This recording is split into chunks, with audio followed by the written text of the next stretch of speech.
ദേശീയപാത ആമ്പല്ലൂരിൽ ഓടിക്കൊണ്ടിരുന്ന കാർ കത്തി നശിച്ചു. ഇരട്ടക്കുട്ടികൾ ഉൾപ്പെടെയുള്ള കുടുംബം അത്ഭുതകരമായി രക്ഷപ്പെട്ടു. വ്യാഴാഴ്ച രാത്രി 8 മണിയോടെയായിരുന്നു സംഭവം. തൃശൂരിലെ സ്വകാര്യ ആശുപത്രിയിൽ നിന്ന് പ്രസവശേഷം ഇരട്ടക്കുട്ടികളുമായി വീട്ടിലേക്ക് മടങ്ങിയ മുരിങ്ങൂർ സ്വദേശികളായ കുടുംബം സഞ്ചരിച്ച കാറാണ് കത്തി നശിച്ചത്. മുരിങ്ങൂർ ഐക്കറപ്പറമ്പിൽ വീട്ടിൽ സജി ഉൾപ്പെടെ 5 പേരാണ് കാറിലുണ്ടായിരുന്നത്.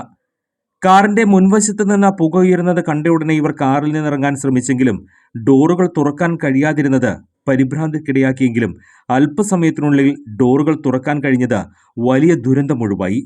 പെട്ടെന്ന് കാറിൽ നിന്നിറങ്ങിയ കുടുംബം സാധനങ്ങൾ മാറ്റിയതിന് തൊട്ടു പിന്നാലെ തീ ആളിപ്പടരുകയായിരുന്നു. കാർ പൂർണ്ണമായും കത്തി നശിച്ചു. പുതുക്കാട് നിന്ന് ഫയർഫോഴ്സ് എത്തിയാണ് തീ നിയന്ത്രണ വിധേയമാക്കിയത്. പുതുക്കാട് പോലീസും സ്ഥലത്തെത്തിയിരുന്നു.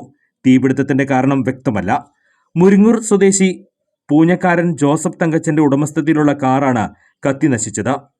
അപകടത്തെ തുടർന്ന് ദേശീയപാതയിൽ ഏറെ നേരം ഗതാഗതം സ്തംഭിച്ചു. സംഭവസ്ഥലത്തുണ്ടായിരുന്ന ജില്ലാ പഞ്ചായത്ത് പ്രസിഡന്റ് VS പ്രിൻസ് രക്ഷാപ്രവർത്തനങ്ങൾക്ക് നേതൃത്വം നൽകി.